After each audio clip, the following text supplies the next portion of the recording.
Senhor veio ao mundo através daquela menina. Ele nasceu de uma mulher humilde, tinha somente o DNA de Maria.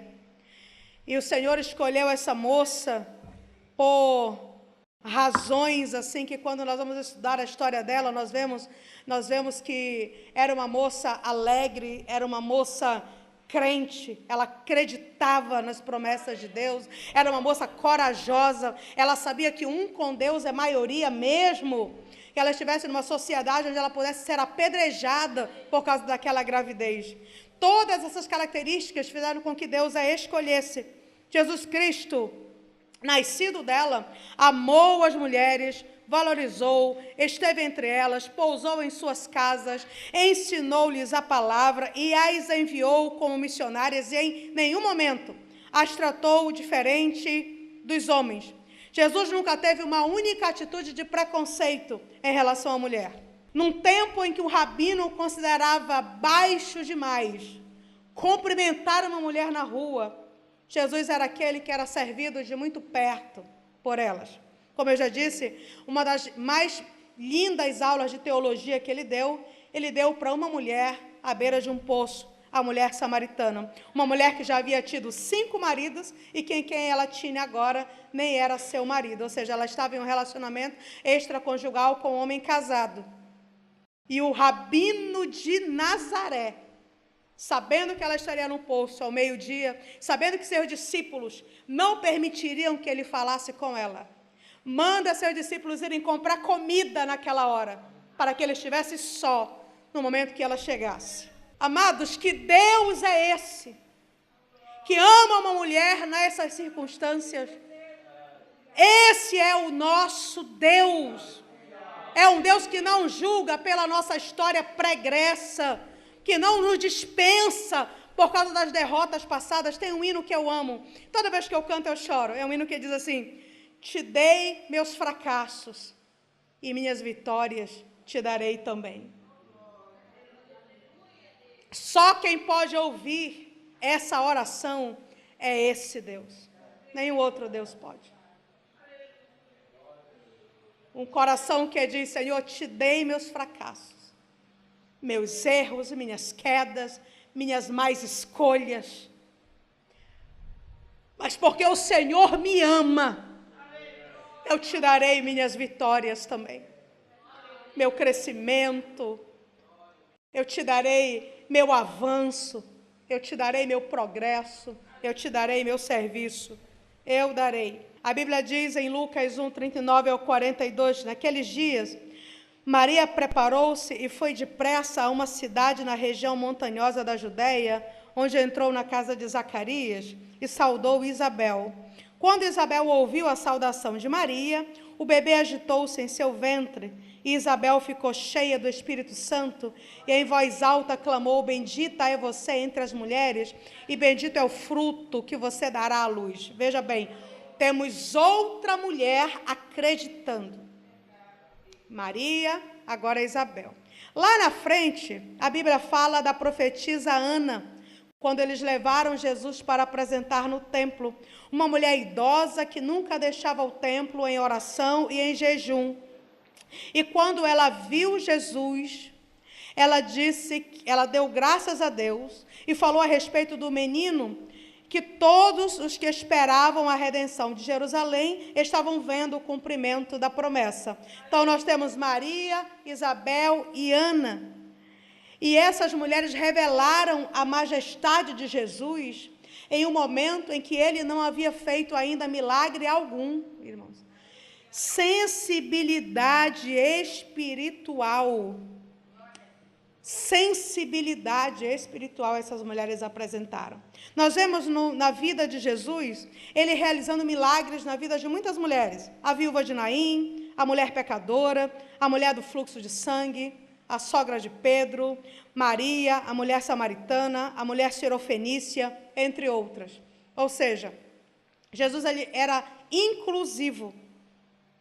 Ele realizava milagres, tanto na vida de homens, quanto na vida de mulheres, tanto na vida de pessoas que que eram reconhecidas na sociedade, quanto na vida de pessoas que não tinham valor social.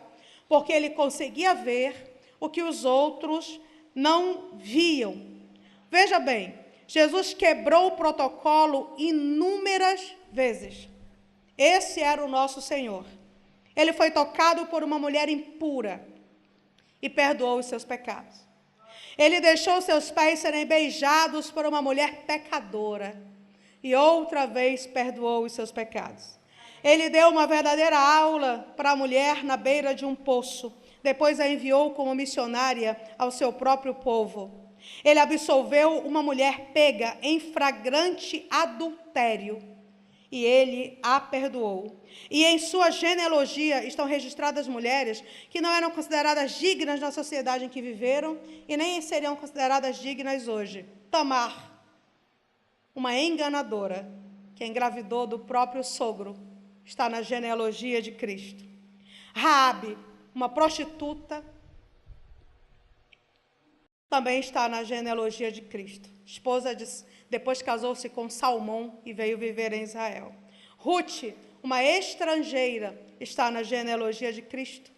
Betseba, uma adúltera, está na genealogia de Cristo.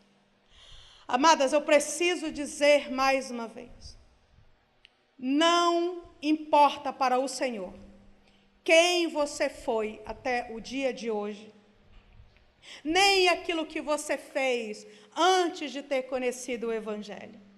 Eu li uma história que eu achei maravilhosa, de uma mulher que havia cometido um pecado, de quem ela se arrependia, do qual ela se arrependia diariamente. Todos os dias ela orava e ela dizia: Senhor, como eu pude fazer isso? Me perdoa, Senhor, pelo que eu fiz. Lança esse pecado no mar do esquecimento. Senhor, tira isso aí da minha ficha. Não se lembre mais, eu tenho tanta vergonha. E ela sempre estava orando. E às vezes, irmãos, o Senhor nos perdoa e nós não nos perdoamos. Nós permitimos que o inimigo continue nos acusando de algo que fizemos no passado. É uma permissão que nós concedemos. E ela orava e pedia perdão, e orava e pedia perdão. E alguns anos se passaram, e chegou na cidade um homem de Deus, com quem Deus falava, para quem Deus revelava as coisas. E essa irmã foi lá. E ela pediu, para orar com aquele irmão, com aquele profeta. E quando eles foram orar, ela disse assim: profeta, pergunte para Deus sobre um pecado que eu cometi quando eu tinha 18 anos. Fale com ele sobre isso, me diga o que ele tem para me dizer sobre isso. O profeta orou e disse para ela: ele mandou dizer para você que não se lembra. Entende, amado? Ficou para trás. Ele não se lembra. Então, não fique presa dentro de uma prisão da qual o Senhor já te libertou. Ok? Saia de dentro desta prisão. Não permita que um fato no teu passado, mesmo que tenha acontecido ontem, determine quem você é hoje e quem você será daqui para frente. A tua história passada não é determinante para a tua história futura. Quem é determinante para a tua história futura é o Senhor. É a fidelidade a partir de agora. É o que conta para que Ele faça na sua vida aquilo que Ele tem para fazer. Jesus não esqueceu delas nem na agonia da cruz. Transformou mulheres nas primeiras mensageiras das boas novas.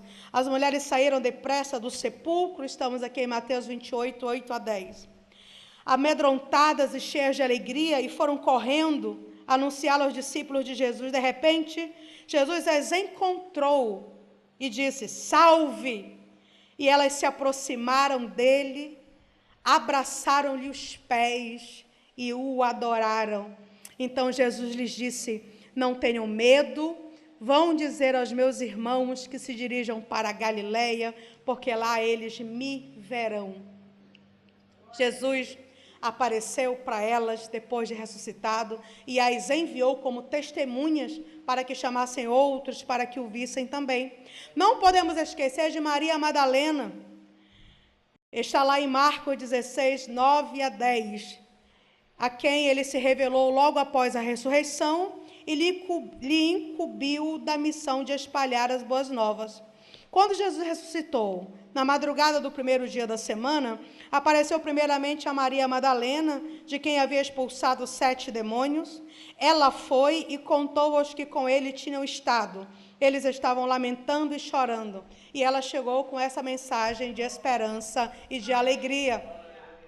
Amados, chamo a atenção dos irmãos mais uma vez para essa sensibilidade de Cristo.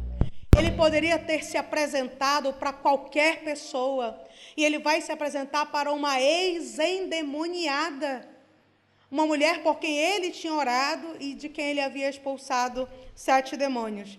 Ele esteve com elas o tempo todo, irmãos, porque para o nosso Cristo não existem rótulos, ele não vê posições, ele vê pessoas a quem ele pode usar. Ele vê pessoas. Os olhos de Cristo vão além da aparência física. Eles vão além do dom, eles vão além do talento, vão além da nossa capacidade. Eles vão além, amados, daquilo que nós temos de valor em nós mesmos. O Senhor vê além do que o homem vê. Não pense nenhum dos irmãos que estão aqui nessa manhã que não tem exatamente aquilo que o céu está procurando. Talvez nós olhemos para as nossas mãos e nós não vamos ver ali alguma coisa de valor que possamos apresentar ao Senhor. Se eu for perguntar de um por um aqui, qual é o seu dom, qual é o seu talento, qual é a sua habilidade, talvez alguns dirão, eu não sei fazer nada, ou eu ainda não descobri, ou eu não sei ao certo o que é. Talvez alguns dirão, irmã, eu não tenho dom algum, não tenho talento algum, mas o olhar do Criador penetra dentro do teu coração. Ele vai até cada cantinho da tua alma. O olhar dele vai até a divisão das juntas e medulas. E não tem ninguém aqui que não tenha utilidade para a obra de Deus, para o ministério do Senhor. Não importando como nós nos vemos nesse instante, ou se nós nos vemos dotados de talento ou capacidade ou não, não tem ninguém aqui que o Senhor não possa usar. Não tem ninguém aqui nessa manhã que o Senhor não possa usar. Você é a arma secreta de Deus para este tempo. E não importa, amados, se esse ministério é público ou privado. Lembrem-se, como eu já falei de Dorcas, eu estou com ela muito na cabeça, porque estudei muito sobre ela para aquela ministração na semana passada. O ministério dela era costurando dentro do quarto. Costurando. E o seu ministério costurando alcançou as viúvas, os pobres e os órfãos daquela cidade, Jope, ali na costa do Mediterrâneo. A questão é que nós estamos confusos quanto a ministério. Nós pensamos que ministério é aquilo que nós fazemos no púlpito. Aí, às vezes, por ter essa imagem errônea na nossa mente, nós acabamos não fazendo nada, nem no púlpito, nem fora do púlpito. Eu peguei um táxi uma vez, e o irmão me falou assim, um irmão ia dirigindo, e ele disse assim, irmã Kelly, eu sou compositor. Eu disse, irmão, que bênção. Ele disse, eu tenho mais de 1000 hinos da minha autoria. Glória a Deus. Ele disse, veja bem, irmã, eu também toco vários instrumentos. Eu disse, irmão, que bênção, né? Que habilidade extraordinária o céu lhe concedeu. Ele disse assim, mas o pastor está acabando com o meu ministério. Eu disse, amado, isso não é possível. Irmã. Princípio. Proteção solar dermatológica. Ele não me chama para cantar na sede, a senhora acredita? Aí eu, entendi agora. Deixa eu lhe explicar uma coisa. Nenhum exército da terra pode acabar com o seu ministério. porque foi Deus que lhe deu. Foi comprado com sangue. Nem todos os demônios, nem todas as hostes da maldade, nem toda a legião do inferno reunida pode acabar com o seu ministério. Só tem uma coisa que acaba com o nosso ministério, irmãos, é o pecado. O pecado acaba. O pecado freia. O pecado levanta uma parede entre nós e a graça. O pecado não confessado, o pecado não arrependido, o pecado de estimação. Esse pecado, ele corrói o nosso alicerce e lança as nossas defesas por terra. Mas no inferno e na terra não tem nada que possa acabar com o nosso ministério. Eu disse para ele, o senhor canta, é isso? Canto. Mas ele não me chama para cantar na sede. E quem disse que o seu ministério é cantar na sede, querido? Quantas esquinas tem essa cidade? Cante ao lado do doente no hospital. Cante do lado de fora da grade para aquele que está preso. Cante na calçada para o morador de rua. Cante na praça para o desesperançado. Cante para os anciões da sua cidade, que não são visitados, muitas vezes nem pelos próprios filhos. Cante para as crianças da sua rua. Cante na porta da sua casa. Reúne seus vizinhos e cante. Ministério que nós fazemos para abençoar os outros. Não é o que desenvolvemos debaixo das luzes da ribalta, ou debaixo das luzes dos holofotes. É só que temos a percepção errada, queridos. E eu espero que ele tenha entendido qual é a mensagem. Talvez você não tenha oportunidade para falar na sede da sua igreja, mas isso não significa que você não possa falar na sua casa. Não significa que você não possa falar visitando alguém na sua comunidade. Não significa que você não possa iniciar alguma coisa para o Senhor. Ah, mas, irmã, só com um, só com dois, tudo que um dia tornou-se grande, em algum momento ele foi pequeno. E nós não precisamos, irmãos, estar buscando uma aprovação de acordo com essa sociedade. Muitas vezes alguma coisa é grande, mas o crescimento não veio de Deus, ok? Muitas vezes alguma coisa é muito destacada, mas é desconhecida no céu, porque o método humano está dando crescimento àquele negócio. E em contrapartida, um trabalho às vezes pequeno, o céu está lá, porque o céu não é numerólatra. O céu não se impressiona com números, irmãos. Entende? O céu não julga resultados como nós aqui julgamos. E você quer ver? Eu prego em grandes congressos no Brasil, alguns fora do Brasil. Tenho encontrado pessoas muito importantes, sentado ao lado de homens e mulheres muito importantes.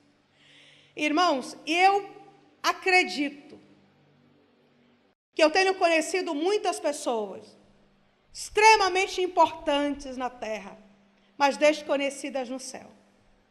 E eu tenho encontrado também muitas pessoas desconhecidas na terra,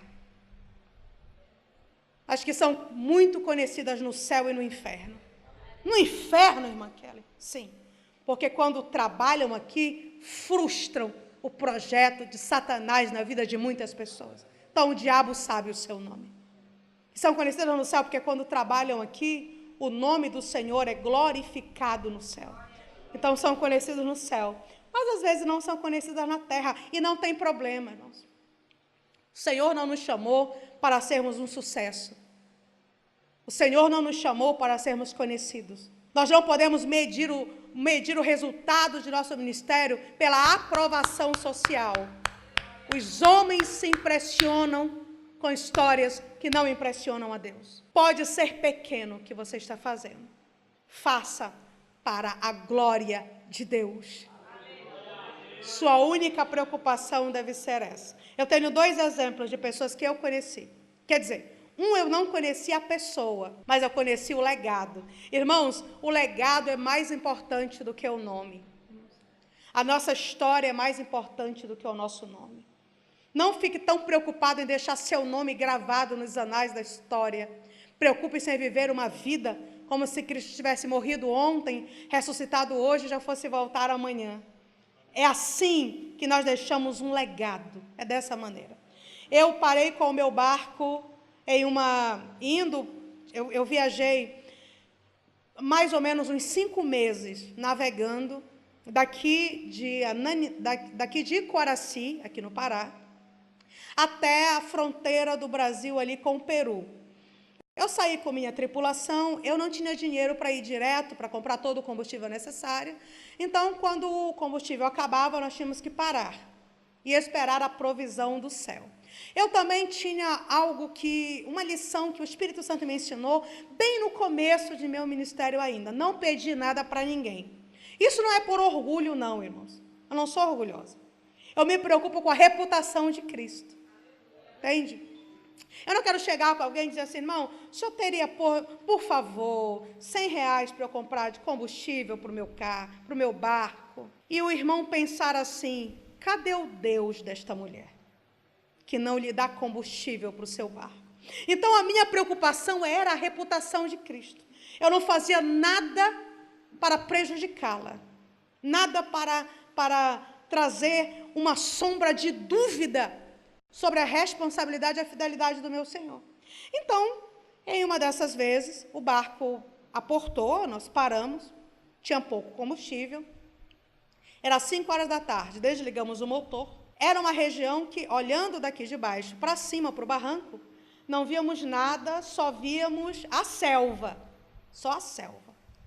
Então, eu imaginei que não tinha casas ali, não era uma comunidade, não dava para ver da beira. Mas quando nós desligamos o motor, eu ouvi, longe, os guerreiros se preparam. Eu disse, olha, é um culto. Estou por aqui cuidando de uma coisa, cuidando da outra. Aí chegaram em um outro hino, o 15 da harpa cristã. Aí eu ouvi, foi na cruz, onde um dia eu vi. Tá certo. Continuei trabalhando, os guerreiros se preparam.